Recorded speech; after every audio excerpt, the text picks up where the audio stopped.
여러분 안녕하십니까? 2월 5일 굿모닝 MBN 시작합니다. 먼저 오늘의 주요 뉴스입니다. 사법농단 의혹에 연루된 임성근 부장판사에 대한 탄핵 소추안이 국회를 통과했습니다.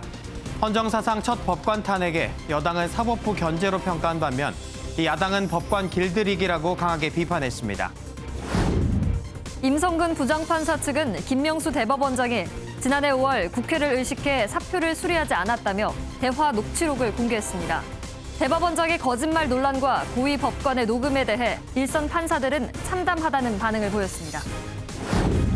정부가 서울에만 분당 신도시 3배 규모인 32만 호를 포함해 전국 83만 6천 호의 주택 공급 대책을 발표했습니다. 공공 재건축을 하면 초과 이익을 환수하지 않는 등 여러 혜택을 주고 85제곱미터 이하 주택은 30%를 추첨해 청약 가점이 낮더라도 분양받을 수 있게 했습니다. 어제 오후 9시까지 전국에서 총 339명이 확진 판정을 받은 것으로 집계돼 오늘 발표될 신규 확진자는 400명을 밑돌 것으로 보입니다. 방역당국은 변이 바이러스의 확산으로 3, 4월에 4차 대유행이 올 수 있다고 경고했습니다. 오늘 아침은 전국 대부분 지역이 영하권에 머물러 춥겠습니다. 낮부터 온화한 서풍의 영향으로 기온이 크게 올라 주말까지 포근한 날씨가 이어지겠습니다. 대한민국 헌정사상 초유의 판사 탄핵, 사법농단 의혹을 받는 임성근 부장판사에 대한 탄핵 소추안이 국회를 통과했습니다. 사법부 길들이기라는 비판이 나오는 가운데 탄핵을 놓고 김명수 대법원장이 거짓말을 했다는 의혹까지 불거지며 오히려 김 대법원장을 탄핵해야 한다는 목소리까지 나왔습니다. 첫 소식 김현 기자입니다. 헌정사상 초유의 법관 탄핵안이 국회를 통과했습니다. 가 179표, 부 102표, 기권 3표, 무효 4표로서 법관 임성근 탄핵 소추안은 가결되었음을 선포합니다. 179명의 찬성표가 나왔는데 더불어민주당 지도부가 공개적으로 나선 게 주요했다는 분석입니다. 민주당은 입법부가 의무를 제대로 수행했다고 평가했지만 삼권 분립에 따라 사법부의 잘못을 견제하고 바로잡아야 하는 입법부의 의무를 수행한 것입니다.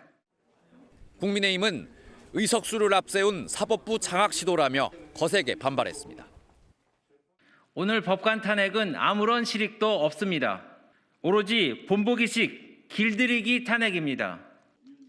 또 임성근 판사의 녹취록 공개와 함께 거짓 해명 논란에 휩싸인 김명수 대법원장에 대해 사퇴를 촉구했습니다. 김명수 대법원장은 비굴한 모습으로 연명하지 말고 본인 스스로를 되돌아보며 올바른 선택을 하기를 촉구합니다. 안철수 국민의당 대표도 김 대법원장이 탄핵을 염두에 두고 사표를 수리하지 않았다면 후배의 목을 권력의 뇌물로 바친 것이라고 비난했습니다. 국민의힘은 김 대법원장 탄핵안 발의도 검토 중인 것으로 알려진 가운데 당내에서는 민주당과 같은 식으로 대응해서는 안 된다는 반대의 목소리도 나오고 있습니다. MBN 뉴스 김현입니다. 그리고 공은 이제 헌법재판소로 넘어갔습니다. 앞으로 어떤 절차가 남아있는 건지 또 이달 말로 임기가 만료되는 임성근 부장판사의 퇴직은 어떤 영향을 끼칠 수 있는 건지 백길종 기자가 설명해드립니다. 헌정사상 첫 국회에 의한 법관 탄핵 의결로 이제 결정권은 헌법재판소가 쥐게 됐습니다. 별도 심리를 통해 재판관 9명 중 6명이 찬성하면 탄핵안이 받아들여집니다. 탄핵이 최종 인용되면 임 부장판사는 향후 5년 동안 변호사 등록과 공직 취임이 불가능해지고 퇴직 급여도 공무원 연금법에 따라 절반으로 줄어듭니다. 하지만 임 부장판사가 지난해 재임용 신청을 하지 않아 이달 말 임기 만료라는 사실이 변수로 작용할 수 있습니다. 한 현직 판사는 이미 퇴직을 결정한 상황에서 헌재 판단이 의미가 있을까 싶다며 과연 실익 없는 심리가 효용성을 가질지 의문이라는 회의적 시각을 드러냈습니다. 지난해 임 부장판사가 직권남용 권리행사 방해죄 1심 재판에서 무죄 선고를 받은 것도 변수입니다. 한 전직 법조계 관계자는 미국에선 트럼프 전 대통령도 퇴임 후 탄핵 심판을 받는 상황이지만 우리나라엔 아직 전현직 법관에 대한 선례가 없다며 현재로선 각하 가능성이 높지만 헌재에서 충분한 논의를 거치려면 최소 한 달 이상이 걸려 결국 공무원 신분이 아닌 사람의 파면 여부를 논해야 한다고 우려했습니다. MBN 뉴스 백길종입니다. 탄핵안 국회 통과에 앞서 임성근 부장판사는 김명수 대법원장의 육성이 담긴 녹음 파일을 전격 공개했습니다. 김 대법원장이 지난해 탄핵을 거론하며 임 부장판사의 사표를 수리하지 않았다는 주장을 부정하자 이를 공개한 건데요. 결국 김 대법원장은 거짓 해명을 인정했습니다. 거짓 해명에 고위법관의 녹음까지 이 사법부에 대한 신뢰가 말이 아니게 됐습니다. 박자은 기자입니다. 어제 오전 임성근 부장판사 측은 김명수 대법원장의 목소리가 담긴 대화 녹취 일부를 공개했습니다. 다들 이야기 꺼내지도 못하게 그냥 왜냐면 수립은 다들 이야기 못하죠. 그런 비난을 받는 것은 정말 적절할까 생각이 들어서. 김 대법원장은 정치적 상황도 언급합니다. 나로서는 여러 영향이랄까 생각해야 되잖아요. 그중에는 정치적인 상황도 살펴야 되고 임전 사표를 내는 건 좋은데 내가 그에 관해서는 많이 이제 고민도 해야 되고. 대화가 녹취된 지난해 5월 22일은 판사 출신 이탄희 의원 등이 양승태 전 대법원장 의혹 관련 법관 탄핵을 추진한 때입니다. 지금 탄핵하자고 저래 나오고 설치고 있는데 그거 내가 사표 수리했다고 하면 국회에서 무슨 이야기 듣겠냐 말이야. 거짓 해명 의혹의 김 원장은 9개월 전 불분명한 기억에 의존해 답변에 송구하다며 정기 인사 시점이 아닌데 사직하는 건 원칙적으로 적절하지 않다는 판단하에 당시 말한 것으로 기억하고 있다고 밝혔습니다. 임성근 부장 판사님과 그리고 실망을 드린 모든 분들께 깊은 사과와 죄송하다는 말씀을 드립니다. 헌정사상 첫 법관 탄핵 국회 의결과 대법원장의 거짓 해명 논란까지 사법부의 신뢰성은 타격이 불가피하게 됐습니다.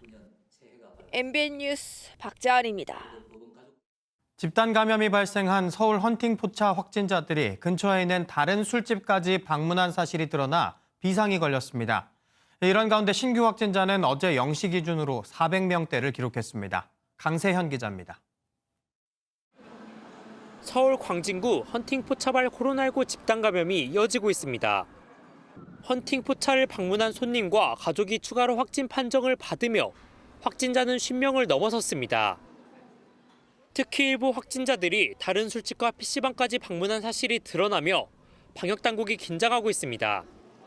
심지어 한 확진자는 PC방을 이용하며 마스크를 제대로 쓰지 않았던 것으로 알려졌습니다. 방역당국은 확진자들이 다녀간 업소 파악에 나섰고 확인된 업소 방문자들은 진단검사를 받아달라고 당부했습니다. 서울시는 다른 술집도 방역 지침을 위반했는지 확인에 나섰습니다. 확진자가 방문한 음식점에 대해서는 방역수칙 위반 여부에 대해서는 지금 계속 역학조사를 지금 진행 중인지 시, 자치구, 경찰이 협업하여 집중 점검을 시행하고 있습니다. 전국의 신규 확진자는 451명, 이틀 연속 400명대입니다. 서울 한양대병원 관련 확진자가 11명 늘었고 음성 축산물 공판장 등에서도 추가 확진자가 나왔습니다. 설을 앞두고 방역당국의 고민이 깊어지는 가운데 정부는 이번 주말 사회적 거리두기 조정안을 발표할 예정입니다. MBN 뉴스 강세현입니다. 전 세계에서 1억 700만 회분의 코로나19 백신이 접종돼 누적 확진자 수를 추월했습니다. 하지만 백신 접종은 일부 부자 나라들에만 집중되고 있다고 합니다. 이기종 기자입니다.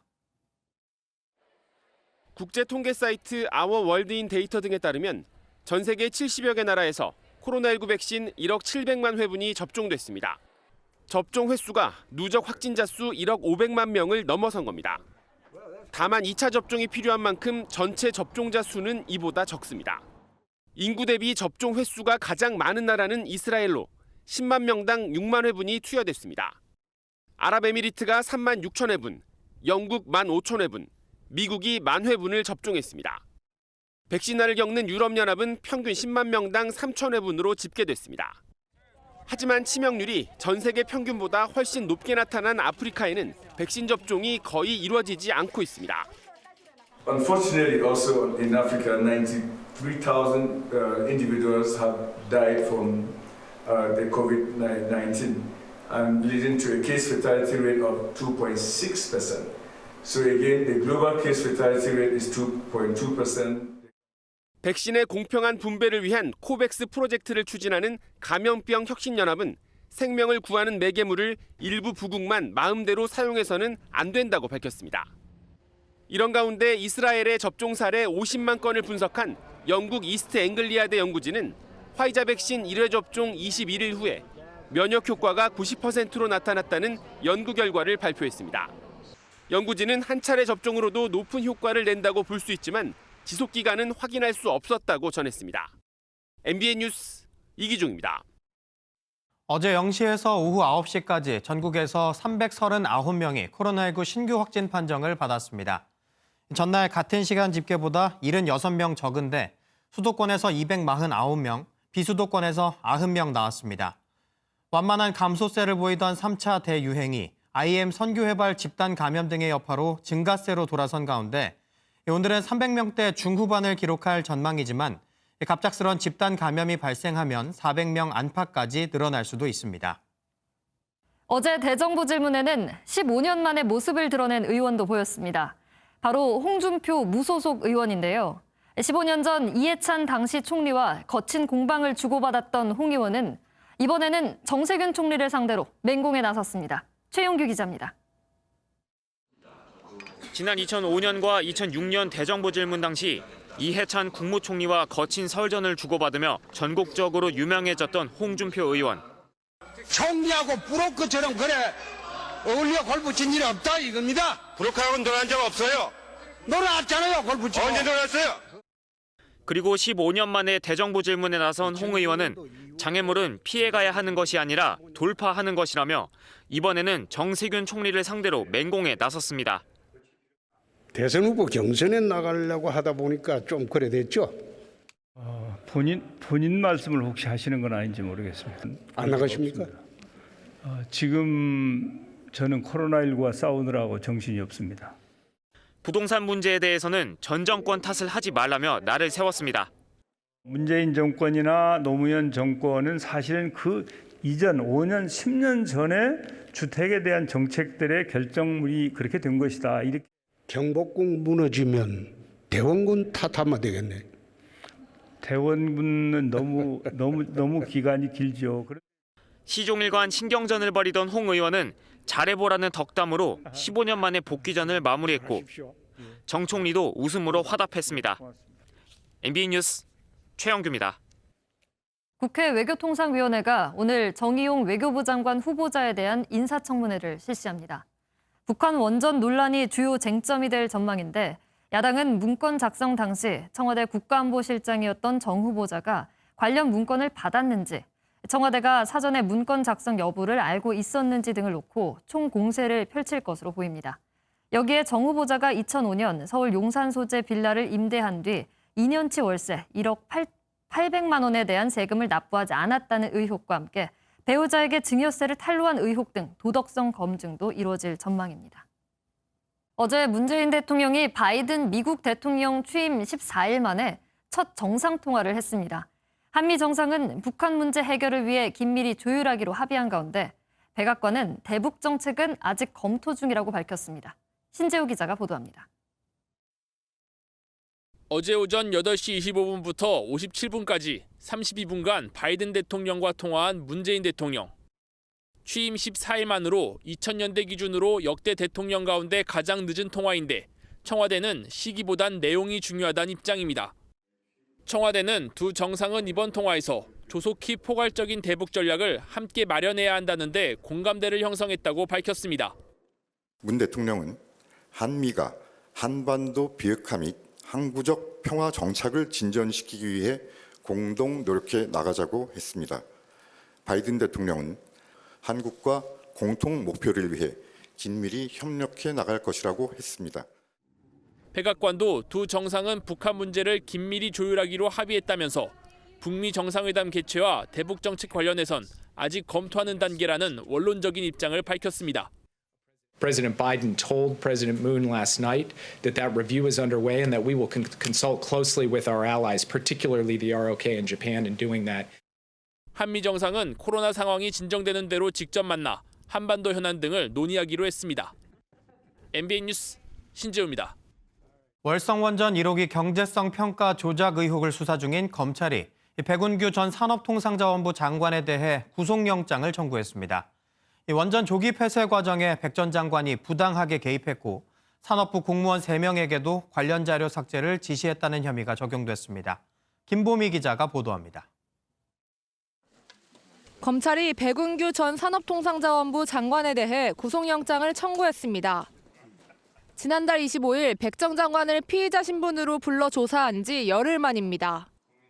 적용된 혐의는 직권남용 권리행사방해와 업무방해입니다. 검찰은 백 전 장관이 월성 1호기 조기 폐쇄를 위해 한국수력원자력의 경제성 평가 과정에 관여한 것으로 보고 있습니다. 또 산업부 공무원 3명이 월성원전 관련 자료 530건을 삭제하는 과정에도 백 전 장관이 개입한 것으로 의심하고 있습니다. 앞서 감사원은 지난 2018년 4월 백 전 장관이 산업부 정모과장으로부터 월성 1호기의 한시적 가동 필요성을 보고받자 질책하며 즉시 가동 중단 결론으로 재검토할 것을 요구했다고 밝힌 바 있는데 검찰은 감사원 결과를 토대로 백 전 장관이 경제성 평가를 조작했다고 판단하고 있습니다. 백 전 장관은 지난달 검찰 조사에서 가동 중단을 추진한 것은 맞지만 그 과정에서 불법 행위는 없었다며 혐의를 부인한 것으로 전해졌습니다. 구속영장이 발부될 경우 검찰은 경제성 평가 조작 과정에 청와대 윗선의 개입이 있었는지에 대해서도 수사를 이어갈 것으로 보입니다. MBN 뉴스 김봄입니다. 오늘은 어떤 일이 화제인지 알아볼 때 포털 사이트에서 급상승 검색어 등을 확인하곤 하죠. 하지만 어느 순간부터 급상승 검색어가 정치 지지층의 세력 싸움이나 광고에 이용되기도 해서 논란이 됐는데요. 결국 네이버가 16년 만에 급상승 검색어를 폐지하기로 했습니다. 길기범 기자입니다. 지난 2019년 8월 27일 네이버 급상승 검색어 화면입니다. 1위에는 조국 힘내세요, 2위에는 조국 사퇴하세요가 놓였습니다. 조국 당시 법무부 장관 후보자의 의혹과 관련해 검찰이 압수수색에 나서자 지지층과 반대층 양측이 서로 검색어 띄우기에 나선 겁니다. 검색어 순위가 사실상 정치권 지지자들의 세력 싸움장으로 이용된 건데 이 밖에도 특정 상품 광고가 상위권을 차지하는 경우도 있었습니다. 사람들이 이걸 많이 사용하나 하기도 쉽게 하고 들어가 보면은 막상 관련된 건 없고 그냥 다 광고라서 이게 왜 올라왔나 조금 의구심이 들 때가 많아요. 이처럼 사용자들의 관심사를 제대로 반영하지 못한다는 지적이 잇따랐던 급상승 검색어가 폐지될 전망입니다. 지난 2005년 네이버 실시간 검색 순위라는 이름으로 등장한 지 16년 만입니다. 능동적으로 좀 본인들이 필요한 정보를 소비하고 싶어하는 이용자들의 트렌드 변화가 있었고 그 변화에 맞춰가지고 이루어지게 되었습니다. 포털 사이트 다음도 앞서 지난해 2월 실시간 이슈 검색어 서비스를 종료했는데 연이어 사라지는 실시간 검색어 서비스에 대한 아쉬움의 목소리도 있었습니다. 따로 찾지 않는 정치 이슈 같은 거는 제가 실시간 검색어를 통해서 알았었는데 따로 찾아봐야 하니까 그런 번거로움이 있는 것 같아요. 네이버 급상승 검색어는 오는 25일 서비스를 종료할 예정입니다. MBN 뉴스 길기범입니다. 비타민, 홍삼 많이 챙겨 드시죠? 코로나19로 면역력을 높이려는 소비자들이 늘면서 건강기능식품 시장도 해가 다르게 성장하고 있습니다. 이제는 개인별 건강 상태에 맞춰서 맞춤형 건강기능식품을 제공하는 업체까지 생겨나고 있는데요. 김도형 기자가 취재했습니다. 서울의 한 건강기능식품 판매점입니다. 개인의 생활 습관과 건강 상태를 모니터에 입력하면 필요한 기능성 제품을 추천해줍니다. 종합 비타민이 아니라 개인 특성에 따라 맞춤형으로 제공받는 시대로 진입한 겁니다. 2014년 1조 6천억 원대에 불과하던 건강기능식품 시장 규모는 지난해 5조 원대로 급성장했습니다. 장 건강을 노린 프로바이오틱스 제품도 꾸준히 시장을 확대하고 있습니다. 최근엔 기존 분말형 프로바이오틱스 시장에 액상형 요구르트 제품까지 경쟁에 뛰어들었습니다. 식품의약품안전처가 액상 제품까지 기능성 인증을 받을 수 있도록 제조 기준을 바꾸면서 지난해 판매액은 9천억대로 늘어났습니다. 코로나 바이러스 영향도 있고 또 고령화 사회로 가다 보니까 건강보조식품에 대한 관심 앞으로도 계속 증가할 것 같습니다. 건강기능식품을 선물하는 소비자도 늘어나는 추세입니다. 코로나19 여파와 더불어 설 명절을 앞두고 김영란법이 완화되면서 영양제는 47%, 홍삼과 건강즙은 4% 매출 신장률을 기록했습니다. 포스트 코로나 시대에도 건강기능식품 시장은 지속적인 성장을 거듭할 것으로 전망됩니다. MBN 뉴스 김도형입니다. 여자가 많으면 회의만 길어진다. 이 여성 비하 발언으로 논란을 일으킨 모리요시로 도쿄올림픽 조직위원장이 물러날 생각이 없다고 밝혔습니다. 들은 게 기억나서 말한 것뿐이라는 궁색한 해명도 내놨습니다. 전광열 기자입니다. 문제가 된 모리 도쿄올림픽 조직위원장의 발언은 그제 오후 일본 올림픽위원회 임시 평의원회에서 여성이사 증원 문제를 언급하다가 나왔습니다. 여성은 경쟁의식이 강해 누군가 한 사람이 손을 들고 말하면 자신도 말해야 한다고 생각하는 것 같다며 여성이 많은 이사회는 시간이 배로 걸린다고 얘기했습니다. 여성이사 비율을 늘려봐야 쓸데없이 회의 시간만 길어진다는 건데 모리 위원장은 여성이사를 늘리면 발언 시간을 어느 정도 규제해야 한다는 말까지 했습니다. 노골적인 여성 비하 발언에 비판 여론이 일자 모리 위원장은 어제 기자회견을 열고 사과했습니다. 発言をいたしました件につきましては撤回をしたい。それから不愉快な思いをされた皆様にはお詫びを申し上げたい。 공식 사과로 비판을 잠재우려던 모리 위원장은 기자들의 질문이 이어지자 들은 게 기억나서 말했을 뿐이라며 불편한 심기를 드러냈고 사임 의사가 없다고 못 박았습니다. 辞任するという考えはありません。私は一生懸命献身的にお手伝いして7年間やってきたわけですので、自分からどうしようという気持ちはありません。 2000년 총리 재임 시절에도 설화로 숱한 논란을 일으켰던 모리 위원장. 이번 발언으로 코로나19 탓에 개최 전망이 불투명해진 도쿄올림픽에 악재를 더했습니다. MBN 뉴스 전광열입니다. 두 달여 만에 뮤지컬 무대에 불이 켜졌는데요. 이번 주말 화제의 공연을 이상주 기자가 소개합니다. 가슴을 울리는 메시지와 감동을 더하는 음악. 탄탄한 구성의 맨 오브 라만차는 세르반테스의 소설 돈키호테를 재구성한 작품입니다. 라만차에 사는 노인이 소설에 침취해 이름을 돈키호테라는 기사로 바꾸고 이웃 소장농 산초와 함께 모험을 떠나는 이야기입니다. 1965년 뉴욕에서 초연됐고 2005년 한국 팬을 만난 후 15주년이 됐습니다. 신성모독죄로 갇힌 작가 세르반테스 역에 조승우와 류정환, 홍강호 등 역대 최강의 라인업으로 눈길을 끕니다. 1995년 초연 후 올해 25주년을 맞은 뮤지컬 명성황후는 황후와 시아버지 흥선대원군의 갈등, 고종과의 애틋한 사랑, 비극적 최후 등을 담고 있습니다. 창작 뮤지컬 중 20년 넘게 장기 흥행에 성공한 유일한 공연으로 우리 창작 뮤지컬의 가능성과 방향성을 제시한 작품입니다. 25주년을 맞아 스토리와 음악, 안무 등이 바뀌고 무대와 의상, 소품 등도 현대적 감각에 맞춘 디자인으로 변경됐습니다. 무대에 LED 패널을 이용해 다채로운 영상과 효과를 더하는 등 완성도를 높였습니다. 데미 무어와 패트릭 스웨이지 주연의 1990년 영화 사랑과 영혼을 무대로 옮겼습니다. 2011년 영국에서 첫 선을 보인 후 마술 같은 효과로 초연 때부터 매지컬로 불릴 만큼 무대 효과가 눈길을 끕니다. 이 영화도 굉장히 오래됐지만 이 장르가 계속 사랑받을 수 있는 이유가 우리가 꿈꾸는 것을 이 무대에서 표현해주기 때문에 그래서 계속 사랑을 받지 않았을까 싶습니다. 익숙한 영화 주제곡 언체인드 멜로디가 다양하게 편곡돼 관객의 감성을 자극합니다. MBN 뉴스 이상주입니다. 그 어느 때보다 남녀노소 면역이 중요한 요즘인데요. 한 아기의 엄마로서 다른 아기들의 건강에도 도움을 주려고 나선 여성이 화제입니다. 흰 액체가 담긴 팩으로 가득한 냉장고. 미국 노스캐롤라이나주에 사는 케이티 베너맨 씨의 모유입니다. 미국에선 산모의 60%가 여건이 안 돼 모유 수유를 조기 중단한다는데요.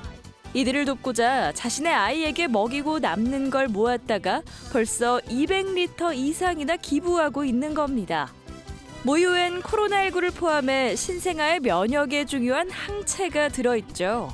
베너맨 씨는 헌혈만큼이나 중요한 기부를 하는 셈이네요. 코끼리 아저씨는 코가 손이래란 동요 다들 아실 텐데요. 코끼리 코 같은 팔을 새로 단 로봇, 얼마나 더 똑똑해졌는지 한번 보시죠. 개를 닮은 사족보행 로봇 스팟에게 팔이 생겼습니다. 아니, 머리라고 해야 할까요? 뱀처럼 생김새는 조금 괴상하지만 물건도 집을 수 있고 영차 혼자서 문을 열거나 땅을 파 나무를 심을 수도 있습니다. 심지어 셋이서 줄넘기까지 할 수 있는데요.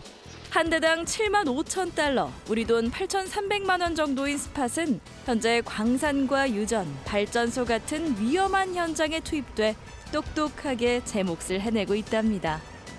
영화 속에서 보던 우아한 거품 목욕을 바다에서 할 수 있다면 어떨까요? 아르헨티나의 피서객들은 요즘 원 없이 거품 목욕을 즐긴다고 합니다. 아르헨티나 마델플라타 해변이 온통 거품으로 뒤덮였습니다. 뭉게뭉게 마치 구름 같기도 하죠. 폭신하고 쫀득한 거품이 신기한지 아이들은 온통 거품을 뒤집어 썼는데요. 물론 어른도 마찬가지입니다. 이 거품은 김 같은 해조류가 파도와 부딪히면서 나오는 단백질 때문에 생기는 건데요. 다행히 인체에는 무해하다고 하네요. 지금까지 굿모닝 월드였습니다. 오늘 낮부터 추위가 풀립니다. 지금 서울의 기온이 영하 3.9도로 어제보다는 높지만 여전히 영하권 추위가 이어지고 있는데요. 낮에는 8도까지 올라 포근해지겠습니다. 주말인 내일 아침은 영상권, 낮에는 10도까지 오르면서 예년보다 온화해지겠습니다. 한편 오늘 오후부터 밤사이 제주에서는 비나 눈이 오겠습니다. 제주 산지로는 1에서 5cm 정도의 눈이 쌓이겠고 제주는 5에서 10mm가량의 비가 오겠습니다. 전남 남해안에서는 빗방울 정도만 스치겠습니다.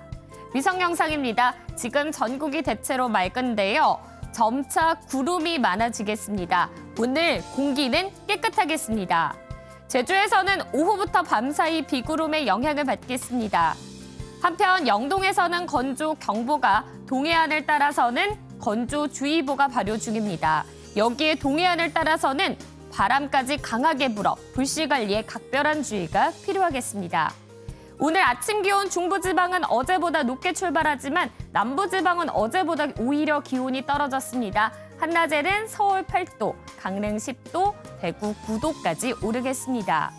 휴일까지는 포근한 겨울 날씨가 이어지겠고요. 다음 주 초반에 다시 반짝 추워지겠습니다. 날씨였습니다.